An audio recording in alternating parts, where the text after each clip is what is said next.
Bonjour à tous et bienvenue sur Tuto Blender. Ceci est la 10e vidéo de la série de présentation de Blender pour les débutants. Et je vais commencer, déjà comme d'habitude je vais mettre à l'écran un lien vers la toute première vidéo de cette série et un lien vers la vidéo précédente à celle-ci. Et je vous conseille d'aller revoir un peu toutes ces vidéos parce que dans cette 10e vidéo, je vais vous faire un exercice. Donc on va essayer de reprendre toutes les bases qu'on a vues jusqu'à maintenant et de les appliquer dans un petit exercice. Donc alors on va commencer. Déjà à l'écran là ici j'ai 3 primitives de base que j'ai modifiées, que je suis venu pour retravailler.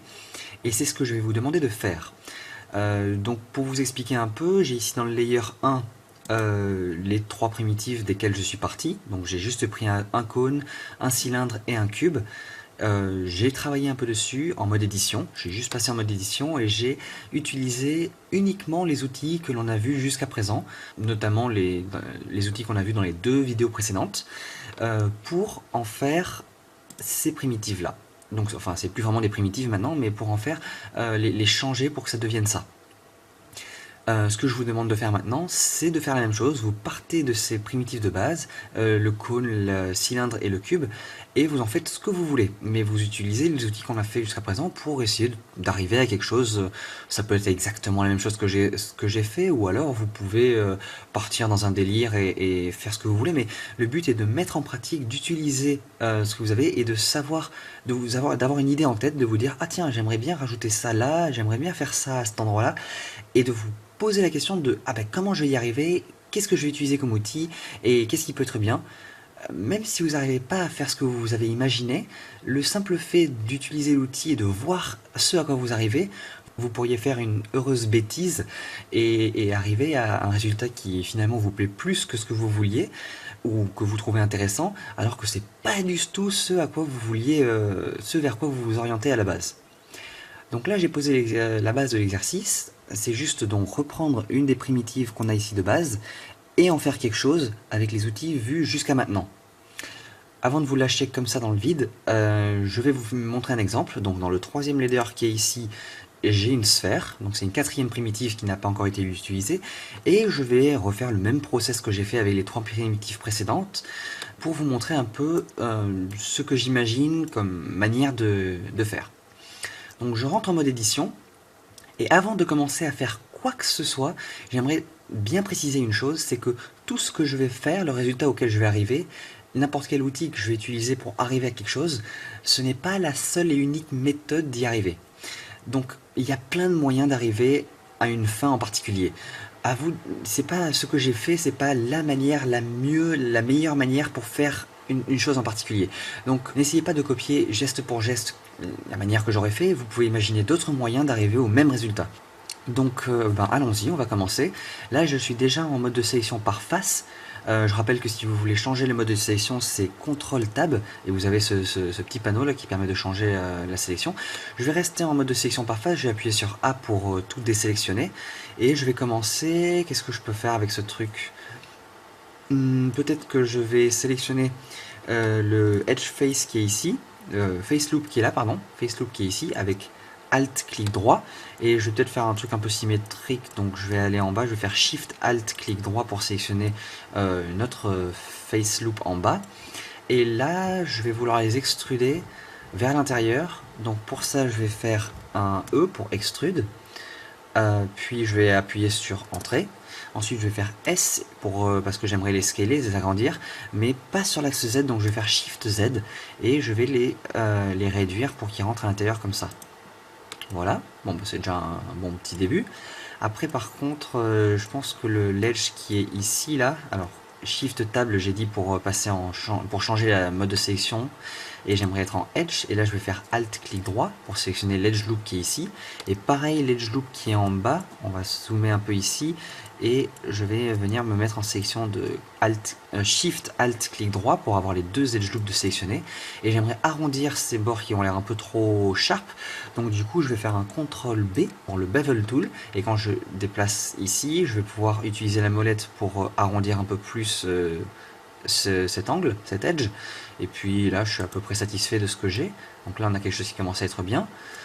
Après, peut-être que je vais faire la même chose sur les deux edges qui sont ici aussi. Voilà. Et là, je vais faire CTRL B encore une fois pour me mettre en bevel. Voilà, avec la molette, je peux rajouter quelques tracés. Maintenant, qu'est-ce que je vais faire? Je vais refaire Alt, non c'est quoi? C'est CTRL Tab pour changer, me mettre en vue de sélection par face. Et je vais sélectionner les deux face loops qui sont au centre ici. Pareil, je vais faire E pour extrude.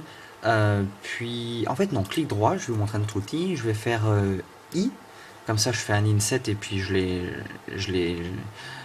réduis en fait à l'intérieur ici. Ensuite, je peux refaire E, entrée, S, Shift Z, comme ça j'agrandis seulement sur ces deux axes-là. Pareil, CTRL Tab, Edge Loop, donc, enfin Edge Select, donc je vais sélectionner cet edge-là et cet edge-là. Encore une fois, je vais faire CTRL B, hop, et j'aimerais avoir, oui, un truc un peu arrondi. Oh non, peut-être pas. Je vais faire quelque chose de flat comme ça, j'aimerais juste avoir quelque chose de droit. Puis peut-être que je vais faire CTRL R, et là avec la molette je vais faire une double coupe qui sera ici, et je vais faire la même chose en dessous ici, hop, voilà. Et là je vais me refaire en sélection par face, je vais faire Alt clic droit pour sélectionner le face loop qui est ici, puis Shift Alt clic droit pour sélectionner celui-là. Encore une fois, je vais faire un extrude, entrée, S et Shift Z, comme ça je peux réduire, mais seulement sur les deux axes sauf l'axe Z. Donc je commence à avoir encore quelque chose d'assez sympa. Et puis quoi? Qu'est-ce que je vais faire maintenant? Peut-être une petite extrusion ou... Bah non, attends. Je vais mettre en vue... Pardon, j'ai un peu tapé dans la souris. Je vais faire une vue de face avec 1. Je vais me mettre en sélection par vertex et sélectionner le vertex qui est tout en bas ici. Puis je vais faire Alt, clic, Shift Alt clic droit pour sélectionner l'edge loop qui est au-dessus. Et là, en les réduisant, je peux appuyer sur 0 avec le pavé numérique. Et comme ça, je sais que c'est forcément droit parce que je les ai scalés sur l'axe Z jusqu'à ce que ce soit 0 en fait. Donc l'écart entre les deux soit 0. Donc là, je sais que c'est forcément droit. Peut-être que je peux faire S et je peux agrandir ça un peu. Et pareil ici, je vais agrandir ça un peu comme ça. Peut-être que Alt et Shift, Alt, pardon, CTRL Z et Shift Alt, clic droit, ok, je peux lever ça. Ah, j'avais pas CTRL Z, j'ai oublié de sélectionner aussi le vertex qui est là, donc je peux relever un peu tout ça. Peut-être je vais encore faire S, Shift Z pour l'agrandir un peu. Alt, clic droit ici, puis un Shift, clic droit là pour avoir le vertex en bas. Puis je vais faire une extrusion vers le bas, donc sur l'axe Z, voilà. Comme ça au moins ma sphère va reposer sur quelque chose de plat. Et puis quoi? Je commence à tomber à court d'idées. Bon, en fait, c'est juste pour vous montrer un peu, voilà, c'est comme ça que je réfléchis. C'est, je me dis, ah bah tiens, je pourrais peut-être faire ça, et je le mets en place seulement en utilisant les outils qu'on a vus jusqu'à présent. Je vous en ai montré certains du coup, et je vais pas aller autant dans le détail que ce que j'ai fait pour les outils précédents, pour les objets précédents, mais là au moins on arrive à quelque chose d'un peu sympathique en à peine quelques minutes. Et encore, je suis allé un peu lentement pour vous expliquer les touches que j'utilisais et tout. Donc l'essentiel, ce que je voulais savoir, enfin ce que je voulais vous montrer, c'est que j'impose aussi le fait que vous ne travaillez que sur la primitive donnée, que vous vous êtes donné à la base. Donc même si on est en mode édition, je sais très bien qu'on peut faire un Shift A et qu'on peut rajouter un cube par exemple. Donc si je supprimais ce cube ici, que je me mettais en vue de face, je vais faire Shift S. Ah non, je vais faire A déjà pour tout sélectionner, je vais faire Shift S. Ici, je vais mettre le curseur à ma sélection, donc au centre de ma pseudo-sphère.